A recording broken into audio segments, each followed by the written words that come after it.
সবাইকে সমানভাবে এক চামচ করে দিয়ে দেওয়া হচ্ছে। কেমন মজা হয়েছে কাকা? খুব সুন্দর মজা হয়েছে।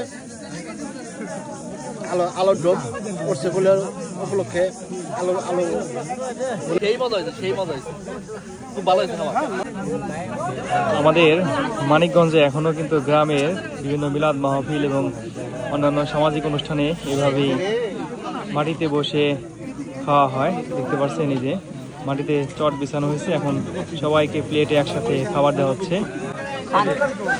ভাত দেওয়ার পরে এখন কিন্তু দেওয়া হচ্ছে আলুর দম। দেখতে পাচ্ছেন খুবই সুস্বাদু রান্না হয় এই আলুর দম। এই যে সবাইকে প্রথমে সবজি দেওয়া হয়েছে, এখন দেওয়া হচ্ছে আলুর দম।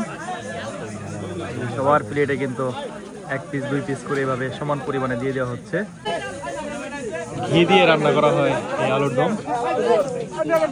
আমাদের গ্রামে এটা কিন্তু খুবই মজার একটি খাবার। জলদি দেন কাকা একটু বেশি করে। এখন আমার প্লেটে আসলো।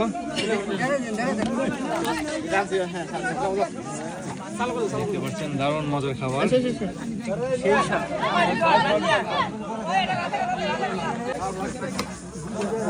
সবাই কি মজা করে খাচ্ছে, এভাবে একসাথে বসে খাওয়ার মজাই অন্যরকম।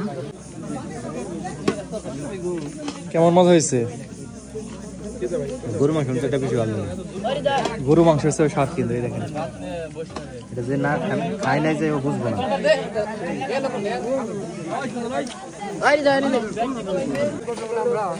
কেমন মজা হয়েছে কাকা? খুব সুন্দর মজা হয়েছে। আলোর ডোব পড়ছে বলে উপলক্ষে এই যে আমরা সবাই যে একসাথে বসে খাচ্ছি, কেমন লাগতেছে আপনাদের? খুব মজা হয়েছে, খুব টেস্ট হয়েছে। প্রতি বছর বার্ষিকী উৎসবগুলো হয় হাজী মোহাম্মদ শুকুর আলী বাসভবনে। আলুর দমটা খুব খাই নিয়েছে। এই দেখেন সবাই কিন্তু একসাথে বসে খাচ্ছে, গরম গরম আলুর দম, গরম ভাত, খেতে কিন্তু দারুণ মজা। ভাত সবজি খাওয়ার পরে কিন্তু এখন পায়েস দিয়ে দেওয়া হচ্ছে সবাইকে। এই যে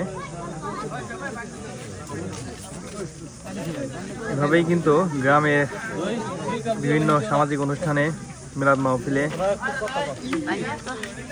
ভাত এবং অন্যান্য জিনিস খাওয়ার পরে পায়েস দই এসব দেওয়া হয়। আজ এই বাৎসরিক ওরস মোবারকে হাজী মোহাম্মদ শুকুর আলী মাস্টারের বাড়িতে আমরা সবাই অংশগ্রহণ করেছিলাম এই দাওয়াতে। আল্লাহর মধ্যে খুব ভালোভাবে এই ওরস মোবারক সম্পন্ন হয়েছে।